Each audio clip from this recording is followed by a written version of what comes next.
Welcome to achievers. मेरा नाम है मेघा जायसवाल और आज के वीडियो में हम कवर करेंगे आपका टॉपिक ट्रांसफर ऑफ लर्निंग, जिसे हिंदी में कहते हैं अधिगम का स्थानांतरण या फिर अधिगम का अंतरण भी आपको कई बुक्स में देखने को मिल सकता है। ठीक है, ट्रांसफर ऑफ ट्रेनिंग भी कई जगह लिखा हुआ होता है, यानी प्रशिक्षण का स्थानांतरण। चलिए स्टार्ट करते हैं। सबसे पहले आपका ट्रांसफर ऑफ लर्निंग होता क्या है? ठीक है, अधिगम का स्थानांतरण कैसे कहते हैं? जब कोई भी व्यक्ति एक सिचुएशन में सीखी हुई कोई चीज है उसको दूसरी सिचुएशन में भी अप्लाई कर सकता है, यानी जो लर्निंग उसकी यहाँ हुई थी उसको उसने दूसरी सिचुएशन में भी यूज किया, तो इसे हम कहते हैं ट्रांसफर ऑफ लर्निंग। मतलब आपने जो भी चीजें सीखी थी, आपने कोई स्किल सीखा था, किसी प्रॉब्लम को सॉल्व करने का तरीका आपको पता था, कोई भी आदत, कोई भी अर्जित ज्ञान, किसी भी तरह का प्रशिक्षण, जब आप उसे दूसरे सिचुएशन में अप्लाई करते हैं तो वो कहलाता है आपका ट्रांसफर ऑफ लर्निंग, यानी अधिगम का स्थानांतरण। कुछ डेफिनेशंस देखते हैं, कुछ फेमस डेफिनेशंस है, जैसे क्रो एंड क्रो की एक डेफिनेशन है, the carry over of habits of thinking, feelings और वर्किंग ऑफ नॉलेज और skills from one learning area to another is usually referred to as transfer of learning. तो आपकी जो आदतें हैं एक तरह से सोचने की, क्या चीज आप पहले महसूस करिए, क्या काम आप कैसे करते हैं, कोई ज्ञान, कोई स्किल, कोई कौशल जो आपको पहले से पता है, अगर आपने उसे एक क्षेत्र से दूसरे क्षेत्र में इस्तेमाल किया, मतलब एक क्षेत्र में आपकी ये लर्निंग हुई थी और आपने इसको दूसरे क्षेत्र में भी यूज किया, तो ये हो जाएगा आपका ट्रांसफर ऑफ लर्निंग। सोरेनसन के according transfer is referred to the transfer of knowledge, training and habits acquired in one situation to another situation. यही बात कही गई है इसमें भी, जो आपका ज्ञान है, आपका प्रशिक्षण है, आपकी आदतें हैं, आपने उसे दूसरी सिचुएशन में अप्लाई किया। जड के according transfer is a form of generalization. Judd ने क्या कहा है? ट्रांसफर को जनरलाइजेशन किया है। मतलब बेसिकली अगर आपने कोई स्पेसिफिक चीज सीख लेती है, उसको सीखने के बाद आपको समझ में आया कि अच्छा, अगर जनरली मेरे सामने इस तरह की कोई प्रॉब्लम आती है, ठीक है, सामान्य रूप से इस तरह का आपका कोई, आपने अपने दिमाग में नियम बना लिया है कि सामान्यता मेरे सामने अगर इससे रिलेटेड कोई भी प्रॉब्लम आएगी तो मैं उसको इसी तरह से सॉल्व करूंगा। यही हो जाएगा आपका ट्रांसफर ऑफ लर्निंग। और एक गुथरी की आपकी डेफिनेशन है, ट्रांसफर में defined as a process of extending and applying behaviour. मतलब एक सिचुएशन में जो वैसा व्यवहार आपने किया था उसको आप बढ़ा रहे हैं अन्य क्षेत्रों में भी, एक्सटेंड कर रहे हैं, ठीक है, उस नॉलेज को आप बढ़ा रहे हैं, अन्य क्षेत्रों में भी अप्लाई कर रहे हैं, वही हो गया आपका transfer of learning. Transfer of learning के अगर हम टाइप्स देखें तो देखिए 3 तो इसके मेन टाइप्स है, थॉर्नडाइक के द्वारा जो दिए गए थे। पॉजिटिव यानी धनात्मक या सकारात्मक स्थानांतरण कह सकते हैं आप इसे, नेगेटिव यानी हिंदी में आप इसे ऋणात्मक या नकारात्मक स्थानांतरण कह सकते हैं, और तीसरा होता है आपका जीरो यानी कि शून्य स्थानांतरण। टाइप्स इसके और भी हैं ट्रांसफर लर्निंग के, यूनिलेटरल, दूसरा है आपका बाइलेटरल, फिर एक होता है आपका हॉरिजॉन्टल और एक होता है आपका वर्टिकल। चलिए सबको समझते हैं एक एक करके। सबसे पहले बात करेंगे टाइप्स ऑफ ट्रांसफर लर्निंग में पॉजिटिव, नेगेटिव और जीरो ट्रांसफर। ठीक है, मेन टाइप्स आपके यही है। पॉजिटिव ट्रांसफर का मतलब यह है कि आपने किसी एक सिचुएशन में जो चीज सीखी थी वो चीज आपको दूसरी चीज को सीखने में भी हेल्प कर रही है। ठीक है, यानी सकारात्मक प्रभाव डाल रही है। एक जगह आपने कोई चीज सीखी, उससे आपको दूसरी चीज को सीखने में भी हेल्प मिल रही है, तो ये होगा positive transfer of learning. Example बहुत ही सिंपल सा जो आप अक्सर ही सुनते हैं, आपको साइकिल चलानी आती है तो अब आपको लिए स्कूटी सीखना जो है आसान है, क्योंकि बेसिकली आपको बैलेंसिंग आती है, आप बैलेंस कर सकते हैं। तो यहाँ पे 2 व्हीलर होता है, साइकिल भी, और स्कूटी जब आप चलाएंगे तो वहां भी आपको बैलेंसिंग वगैरह आती है। और आजकल तो गियर भी नहीं होते, जो आपकी नई टाइप की स्कूटी होती है उसमें खाली आपको हैंडल के में जो एक्सीलेटर वगैरह होता है, ब्रेक्स होते हैं, उस पर आपको ध्यान देना होता है, बिना गियर वगैरह की जो होती है, तो इजीली आप स्कूटी सीख सकते हैं। ठीक है, तो साइकिल की लर्निंग जो है आपको स्कूटी की लर्निंग में हेल्प कर रही है। तो यहाँ पे आपको पॉजिटिव ट्रांसफर ऑफ लर्निंग देखने को मिल रहा है, सकारात्मक स्थानांतरण देखने को मिल रहा है। ऐसी मान लीजिए मुझे मैथ्स में अगर इक्वेशन सॉल्व करनी आती है तो वो चीज मुझे बाद में फिजिक्स में भी हेल्प करेगी, तो ये क्या हुआ? Positive transfer. ये हमने स्टडीज से रिलेटेड एक एग्जांपल देख लिया। नेगेटिव ट्रांसफर की बात करेंगे। नेगेटिव ट्रांसफर मतलब अगर एक सिचुएशन में सीखी हुई चीज आपको दूसरी सिचुएशन में चीजों को सीखने से रोक रही है, ठीक है, यहाँ पे हर्डल क्रिएट कर रही है, हिंड्रेंस क्रिएट कर रही है। मतलब एक आपको चीज आती थी और इसको ये आती थी, लेकिन इसकी वजह से अब आप जब दूसरी चीज सीखने की कोशिश कर रहे हैं तो आपको आ नहीं रही है, समझ में नहीं आ रही, आपको प्रॉब्लम क्रिएट हो रही है वहां पर। तो ये क्या हो गया आपका negative transfer of learning. This is a type of learning in which prior experience imparts negative on the new one. ठीक है, जैसे कि अगर मैं बात करूं, आपको स्कूटी चलानी आती है लेकिन अब आप कार सीखने की कोशिश कर रहे हैं, तो यहाँ पर नेगेटिव ट्रांसफर होता है। स्कूटी में क्या होता है, यहाँ पर अगर मॉडर्न स्कूटी की बात करें तो यहाँ पे तो एक्सीलेटर और वो होता है आपका बस खाली ब्रेक, यहाँ पे आपके गियर भी नहीं होते। जबकि कार की अगर आप बात करेंगे तो कार में आपको गियर वगैरह भी ध्यान रखना है, एक्सीलेटर भी है, ब्रेक भी है, क्लच भी है। तो जिनको आदत होती है अक्सर स्कूटी वगैरह की हैंडल से ही, मतलब हाथों से ही पूरा कंट्रोल करने की, उनको अक्सर कार सीखने में बड़ी दिक्कत आती है। ठीक है, वहां पे तो आपको क्या करना है, गियर का भी ध्यान रखना है जो आप हाथ से चेंज कर रहे हैं, फिर पैरों से आपको ब्रेक, एक्सीलेटर और क्लच के ऊपर ध्यान देना है। तो यहाँ एक जो आपकी लर्निंग हुई है उसकी वजह से आपको दूसरी चीज सीखने में प्रॉब्लम आ रही है, तो ये होता है आपका नेगेटिव ट्रांसफर ऑफ लर्निंग। ठीक है, जहां आपको आदत किसी और चीज की है और अब आपको कोई दूसरी चीज सिखाने की कोशिश की जा रही है तो आप सीख नहीं पा रहे। ठीक है, क्योंकि पहली वाली आदत जा नहीं रही है। फिर है आपका जीरो ट्रांसफर। जीरो ट्रांसफर या शून्य स्थानांतरण की जब हम बात करते हैं, इसका मतलब होता है जब दो अनरिलेटेड हम सिचुएशंस की बात करें, मतलब एक सिचुएशन में जो सीखी हुई आपकी कोई भी लर्निंग है, कोई भी आपका ज्ञान है, वो आपको दूसरी सिचुएशन से बिल्कुल किसी तरह से रिलेटेड ही नहीं है। ठीक है, अगर आपको पियानो बजाना आता है, आपकी पियानो की लर्निंग हुई है और अब आप फुटबॉल खेल रहे हैं, ठीक है, अब आप फुटबॉल खेल रहे हैं, तो इन दोनों सिचुएशंस में कोई भी रिलेशन नहीं है।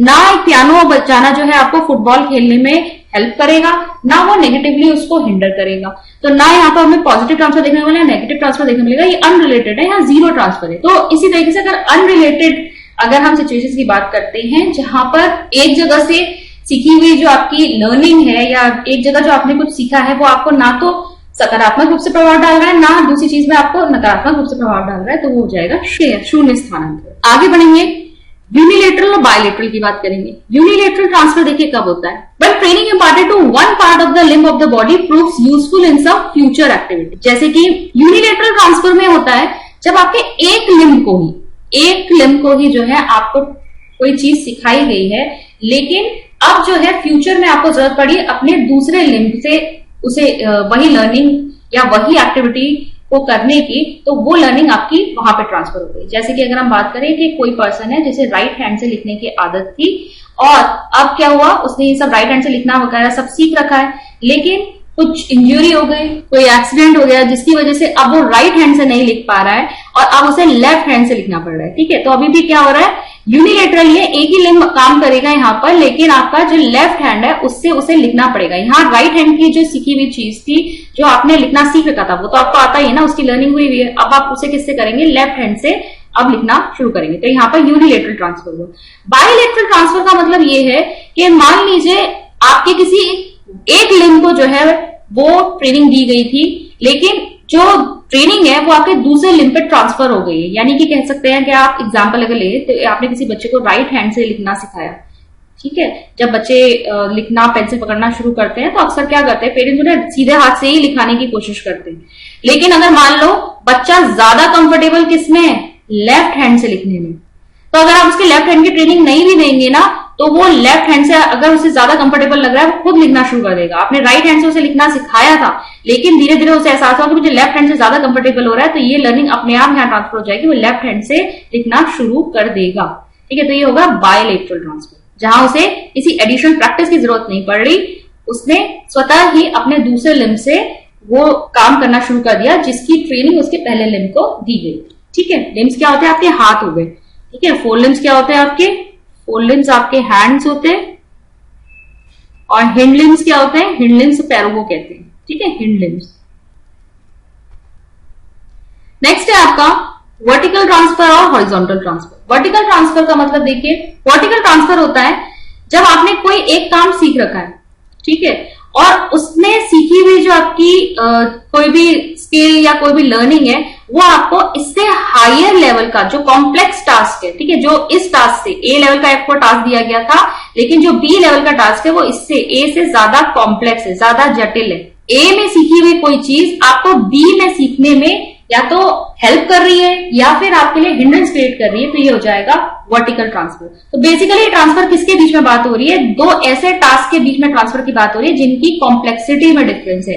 ठीक है, एक टास्क सरल है और जो आपसे दूसरा टास्क कहा जा रहा है वो पहले वाले टास्क से ज्यादा जटिल है। ठीक है, तो यहां से जो ट्रांसफर हो रहा है लर्निंग का या स्किल का या हैबिट्स का, वो क्या है, आपका वर्टिकल ट्रांसफर। अब ये ट्रांसफर आपका पॉजिटिव भी हो सकता है और नेगेटिव भी हो सकता है। ठीक है, पॉजिटिव कब होगा, जब यहाँ पर सीखी हुई चीज आपको एक कॉम्प्लेक्स टास्क सीखने में हेल्प कर रही होगी, और अगर मान लो बेसिक में सीखी हुई चीज आपको कॉम्प्लेक्स टास्क सीखने से परेशानी क्रिएट कर रही है, तो वो नेगेटिव ट्रांसफर हो जाएगा। जैसे अगर हम देखें क्लासेस में क्या होता है, पहले अगर मान लो 6th क्लास में कोई कॉन्सेप्ट पढ़ाया जा रहा है, उसके बाद अगर वही कॉन्सेप्ट आपको 7th क्लास में पढ़ने में हेल्प कर रहा है, ठीक है ना, यहाँ पर जैसे जैसे क्लास हाई होती जाती है आपके जो कॉम्प्लेक्सिटी है कॉन्सेप्ट और ज्यादा कॉम्प्लेक्स होते जाते हैं, ठीक है, टिपिकल होते जाते हैं, टफ होते जाते हैं। तो हायर आपकी क्लासेस में जो कॉन्सेप्ट होते हैं उसको समझने में मदद करते हैं अगर आपके बेस क्लियर हो। तो ये क्या है, जब हम क्लास में आगे की तरफ बढ़ते हैं तो ये वर्टिकल ट्रांसफर होता है। ऐसे ही अगर एक और एग्जांपल लें कि चाइल्डहुड में जो चीजें हमें सीखते हैं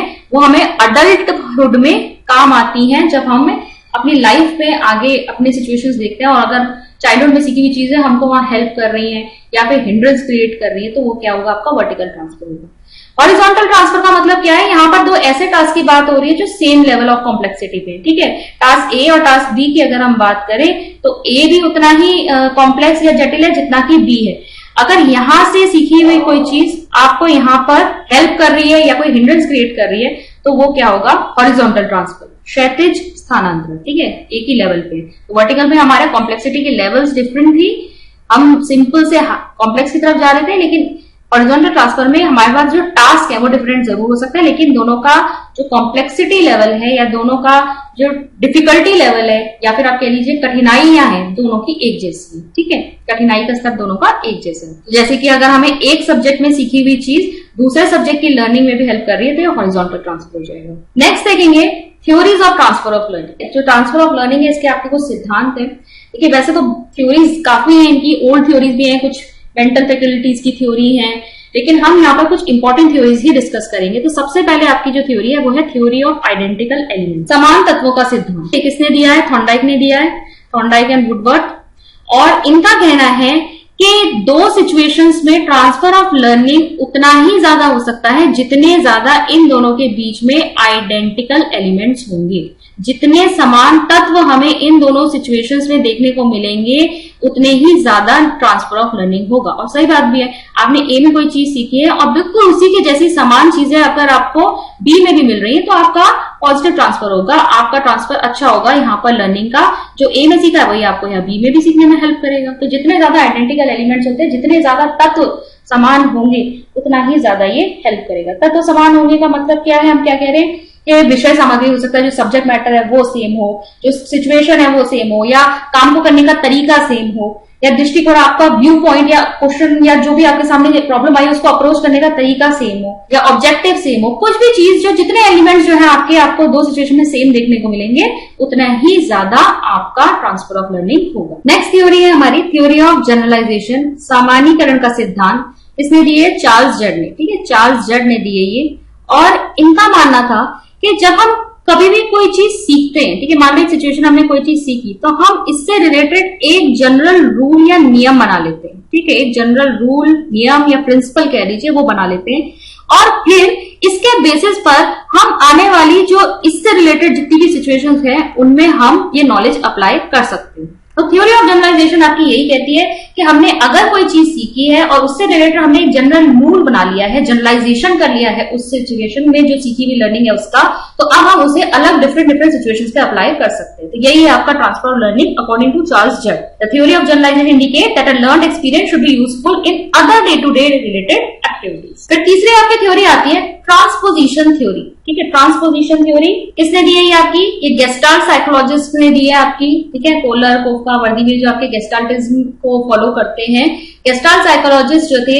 और हमने पढ़ रखा है पहले से इनके बारे में कि ये क्या करते हैं, whole is always greater than the part, whole is greater than the part. ये कहते हैं होल या फिर पूर्ण जो है उसका महत्व ज्यादा होता है, किससे, उसके भाग से, ठीक है ना। यही आपकी गेस्टाल्ट विचारधारा है।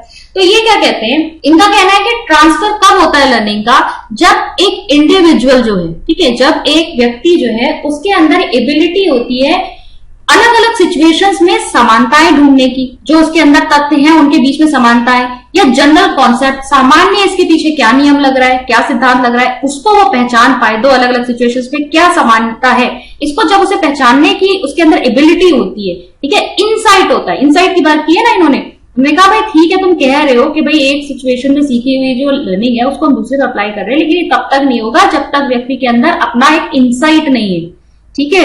जब उसके अंदर एक इंसाइट आता है कि वो दूसरी सिचुएशन में पकड़ पाए कि भाई ए में मैंने ये चीज सीखी थी और ऐसी ही चीजें मुझे यहाँ बी सिचुएशन में भी देखने को मिल रही है, तो ये इंसाइट जब उसके अंदर आता है तो उसी से होती है ट्रांसफर ऑफ लर्निंग।